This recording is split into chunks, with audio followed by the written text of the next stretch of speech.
peygamber binarik sana, İshak'a peygamber binarik sana, ehyetem bihadeli, ehyetem bihadeli, ehyetem bihadeli. Bu keşti ağına ehyetem bihadeli, şu Musa peygamber binarik sana, Harun peygamber binarik sana, ehyetem bihadeli, ehyetem bihadeli.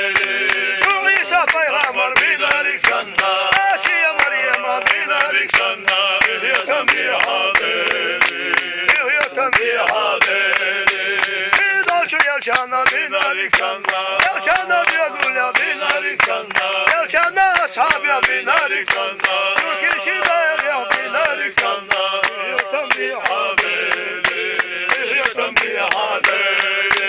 Yaşlı hatuna deli, yaşlı hatuna deli, kama şoyi hadeli, kama şoyi hadeli.